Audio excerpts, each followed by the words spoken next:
Hello students, welcome back to English Master, and today we are going to learn a chapter of class 8 social studies. The name of the chapter is resources, the very first chapter of social studies. So here we begin. So resources, as we all know, that resources are the utilities which are used in the need by the people. तो resources वो होते हैं जो हमारी ज़रूरत में हमारे use लिए जाएं। तो कौन कौन से रिसोर्सेज अवेलेबल हैं, what kind of resources are available on earth, how do we use them, in what way we use them, is there any need of modification, that all we will cover through this chapter. Let us begin. So Mona and Raju were helping Amma to clean their house. Look at all these things: clothes, utensils, food grains, combs, this bottle of honey, books. Each of these has a use, said Mona. That is why they are important, said Amma. These are resources. So here is the conversation between Mona and Raju. Both are helping their mother, and that mother says that these all are the things that are lying here and there. That is said by Mona, and she says that they are very important. That is said by Amma, and she says that these are resources. तो जो चीज़ें हमारे लिए important होती हैं वही हमारे resources होते हैं, हम उन्हें अपने utility में लाते हैं. What is a resource? Was Raju's question to Amma. Anything that can be used to satisfy a need is a resource. So mother said that satisfying a need is a resource. जो चीज़ें हमारी need को satisfy करती हैं वो resource कहलाती हैं. Look around you and observe. You will be able to identify many types of resources. तो मदर कहती है अगर तुम आपने चारों तरफ देखोगे, ऑब्जर्व करोगे तो यहाँ बहुत सारे resources हैं. The water you drink when you are thirsty, the electricity you use in your house, the rickshaw you use to get from home from school, the textbook you use to study are all the resources. So mother says that these all things which satisfy your needs are resources. Your father has prepared a tasty snack for you. The fresh vegetables he has used are also a resource. तो हम अपने चारों तरफ जो चीज़ें इस्तेमाल करते हैं जो हमारे यूज़ में आती हैं वही हमारे लिए रिसोर्स होती हैं. कुछ चीज़ों को हम मॉडिफाई करके यूज़ करते हैं, कुछ चीज़ें बिना मॉडिफाई ही यूज़ होती हैं. जैसे वाटर हम पीने के लिए लेते हैं तो हम इसे मॉडिफाई नहीं करते. इन केस हम करते हैं but most of the time we don't do. तो आइए आगे देखते हैं. Water, electricity, rickshaw, vegetable and text book have something in common. They have all been used by you, so they all have utility. So उन सब में utility है. Utility और usability is what makes an object or substance a resource.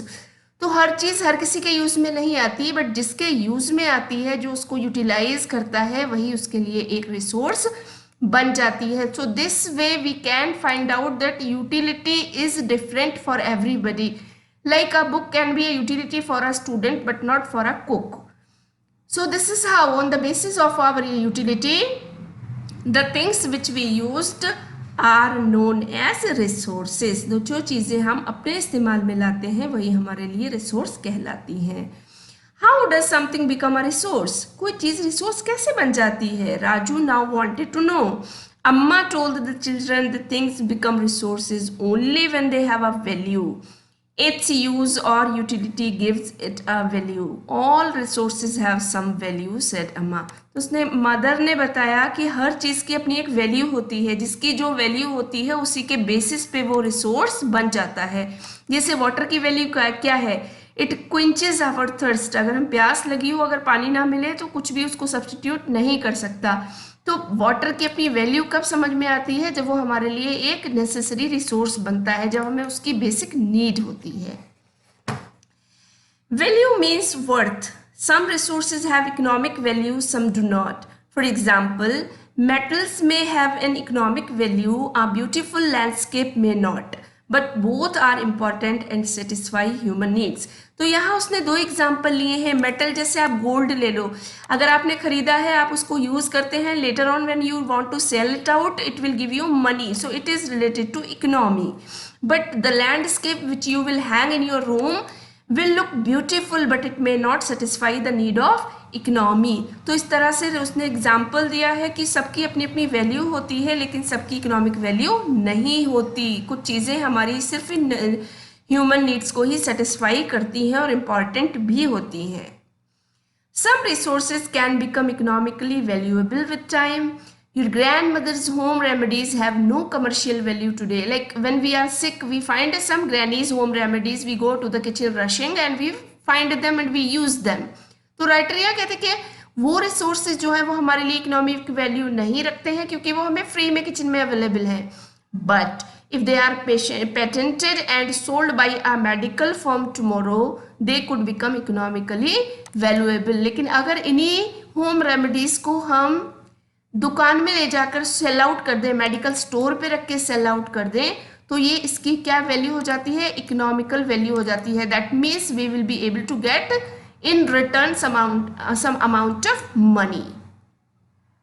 तो here is the meaning of patent also given. It means the exclusive right over any idea और invention. तो जो आपने कोई भी नया आइडिया और इन्वेंशन आप करते हैं और उसका आप यूज करें और उससे आप मनी मेक करें, तो वो आपका पेटेंट कहलाता है। Time and technology are two important factors that can change substances into resources. तो यहाँ पर उसने बताया कि टेक्नोलॉजी और टाइम, ये दो चीज़ें हैं जो बहुत इम्पॉर्टेंट हैं। किसके लिए ये फैक्टर्स हैं इम्पॉर्टेंट, जो क्या करते हैं, रिसोर्सेज को चेंज करते हैं। जैसे एग्जांपल लेते हैं, पहले सबसे पहले ह्यूमन ने जो व्हील को इन्वेंट किया था, तो व्हील जो था वो सेम शेप और साइज और सेम उसमें अवेलेबल नहीं था जो अब हमारे पास है। लेकिन पहले अब रबर में है, आप उसको देख सकते हैं, वो छोटा है, बड़ा है, even it is available in the toys also. But the first wheel which was invented by a man was made up of wood and was not that fine in shape also, but it was the same. तो इसलिए time जैसे जैसे गुजरता गया और जैसे जैसे technology आती गई, तो इन दोनों ने उसको चेंज किया। So it brought a lot of changes in the wheel today. We can see a change. Both are related to the needs of people. तो टाइम और टेक्नोलॉजी दोनों किसकी नीड्स पर बेस हैं, ह्यूमन नीड्स पर। People themselves are the most important resource. So this line is very important. People itself is very much, these are very much important resource. It is their ideas, how they are, जो उनके ideas होते हैं, जो knowledge होती है, उससे वो invent करते हैं और डिस्कवरीज करते हैं। इसीलिए क्रिएशन क्या होता है, मोर रिसोर्सेज का क्रिएशन होता है। जैसे आपने 3 ब्लेड्स लिए और एक मोटर ली और सबको असेंबल किया, तो उससे एक फैन बन गया, और fan is used to keep us cool during summers. तो इस तरह से आइडियाज, नॉलेज, इन्वेंशंस और डिस्कवरीज को जन्म देते हैं, और इस तरह से ये हमारी नीड्स को सेटिस्फाई करते हैं और वो हमारे लिए रिसोर्सेज बन जाते हैं। Each discovery or invention leads to many others. So one invention becomes a chain for another, so many inventions. The discovery of fire led the practice of cooking and other processes, while the invention of the wheel ultimately resulted in the development of new modes of transport. तो अब हमारे पास उसने कहा है कि fire जो सबसे पहले अर्ली मैन ने फायर को जो जन्म दिया था, तो वो हमारे लिए अब देखिए किस किस में काम आती है। We use it in many ways for cooking, induction में आती है। अब तो देखिए आप LPG गैस है, कितनी फॉर्म में अवेलेबल है। तो ये सब किस वजह से हुआ, क्योंकि ये ह्यूमन आइडियाज और नॉलेज और इन्वेंशन था, उसकी वजह से हुआ। और इसके बाद उसने बताया कि बहुत सारे व्हील्स भी आए, तो ये मोड ऑफ ट्रांसपोर्ट बने। जैसे आज हमारे पास mode of transport, water transport is available for us, even you can go through the land transport, and you can see so many changes coming in. So it has become because of time and technology and along with human ideas. The technology to create hydroelectricity has turned energy in fast flowing water into an important resource. तो हमें नहीं पता था पहले कि हम water को एक एनर्जी के रूप में भी यूज कर सकते हैं. So it was the human who kept on discovering and he was able to finalize and find out at the end that the water could be used as an important resource to create electricity. So it was not only to quench your thirst but it can be used this way as well. तो इस तरह से हमें पता चलता है पानी सिर्फ प्यास बुझाने के लिए नहीं बल्कि इलेक्ट्रिसिटी को भी जन्म देने के लिए यूज किया गया. तो ये ह्यूमन आइडियाज ही है जो डिस्कवर कर पाए और इसे एक नए इंपॉर्टेंट रिसोर्स में चेंज कर लिया. आइए अब देखते हैं types of resources. How many types are there available? Resources are generally classified into natural, human-made, and human. What are the natural resources? Resources that are drawn from nature and used without much modification are called natural resources. तो जो resources हम उसमें कोई modification, कोई changes नहीं लाते और उन्हें direct use करते हैं वो natural resources कहलाते हैं. The air we breathe, इसमें हम कोई changes नहीं करते. The water in our rivers and lakes, इसमें हम changes नहीं करते. The soil, minerals are all natural resources. तो ये चीज़ें direct use होती हैं. We cannot bring changes in this, so these are natural resources. Many of these resources are free gifts of nature and can be used directly. In some cases, tools and technology may be needed to use a natural resource in the best possible way. कैसे? जैसे गंदा पानी है हम उसे water purifier machines में डाल के प्यूरिफाई करते हैं और उसे हम पीने के योग्य बनाते हैं. तो वो चीज़ है दैट सेज टूल्स और technologies. So these two things are added to bring a change in it and to make it usable. तो इस तरह से बहुत कम ही होता है. अदरवाइज नेचुरल रिसोर्सेज वही रिसोर्सेज होते हैं जो हमें प्रकृति से डायरेक्ट मिले हैं और हम उनमें कोई चेंजेस नहीं लाते हैं. Natural resources are classified into different groups depending upon their level of development, use, origin, stock, and distribution. On the basis of their development and use, resources can be classified into two groups. एक होते हैं actual resources और दूसरे होते हैं potential. तो actual वो होते हैं जो हम वास्तव में यूज करते हैं. पोटेंशियल वो होते हैं जो हो सकता है फ्यूचर में ह्यूमन टेक्नोलॉजी और आइडियाज उन्हें भी यूज कर ले, उन्हें भी यूटिलिटी प्रदान करें और वो भी चेंज हो जाए और वो भी हमारे यूज में आ जाए. So actual resources are those resources whose quantity is known. These resources are being used in the present. The rich deposits of coal in Ruhr region of Germany and petroleum in the West Asia, the dark soils of Deccan Plateau in Maharashtra are actual resources. तो ये resources बताया है कि ये Ruhr reason जो हो गया Germany में, पेट्रोलियम जो हो गया वेस्ट एशिया में जो निकलता है धरती से अपने आप, डार्क सॉइल जो कहाँ पर हो गई हमारे महाराष्ट्र के डेक्कन प्लेट्यू में हो गई. तो ये सब क्या है? ये एक्चुअल रिसोर्सेज है.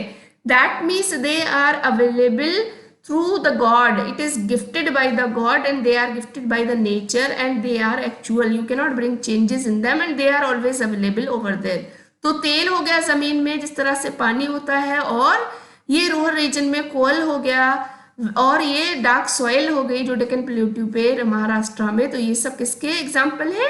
एक्चुअल रिसोर्सेज के. Let's see potential resources are those whose entire quantity may not be known and these are not being used at present. तो ये वो रिसोर्सेज हैं जिनकी संभावना है कि हम फ्यूचर में यूज कर सकते हैं लेकिन अभी उन्हें यूज में नहीं लाया जाता है. These resources could be used in the future. Maybe like we use so many things which were potential resources of past human beings. So they have become possible for us now. Maybe in future the things which we are not able to use now and though they don't have any utility right now for us, maybe they can be utilized by the other people in future.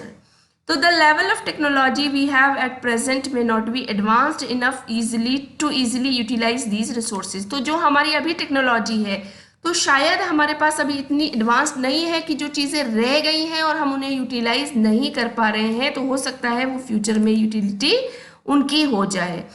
The uranium found in Ladakh is an example of potential resource that could be used in the future. तो लद्दाख में बहुत सारा uranium मिला है लेकिन अभी हमारे पास कोई तरीका नहीं है उसको यूज़ करने का. तो हो सकता है फ्यूचर में लोग अपने टेक्नोलॉजी से उसका भी यूज करना शुरू कर दें, तो ये भी एक तरह से पोटेंशियल रिसोर्स है। High speed winds were a potential resource 200 years ago, तो 200 साल पहले लोगों को पता नहीं था कि ये जो इतनी तेज हवाएं चलती हैं ये किसी तरह से हमारे लिए रिसोर्स हो सकती हैं। Today they are an actual resource, लेकिन आज वो हमारे लिए एक्चुअल रिसोर्स हैं। And wind farm generally generate in energy using wind mills like in Netherlands, you will find some in Nagercoil in Tamil Nadu and on the Gujarat coast. तो इस तरह से ये देखिए ये विंड मिल्स हैं, तो ये हाई विंड जब चलती है तो they flow and they run a lot and they create energy, तो इस तरह से इससे इलेक्ट्रिसिटी उत्पन्न होती है। तो ये एक पोटेंशियल रिसोर्स 200 साल पहले था, लेकिन अब ये हमारे लिए एक्चुअल रिसोर्स बन चुका है।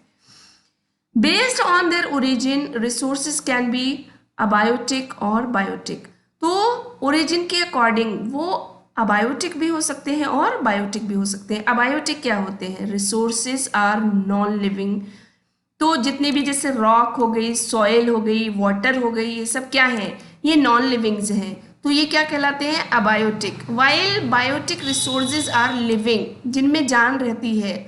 तो देखिए ये लिखा भी है soil, rock, minerals are abiotic, लेकिन plants these are living beings, animals these are living beings, these are biotic resources. So the resources which have living organisms, they are known as biotic resources, and the resources which have no life, they are known as abiotic resources.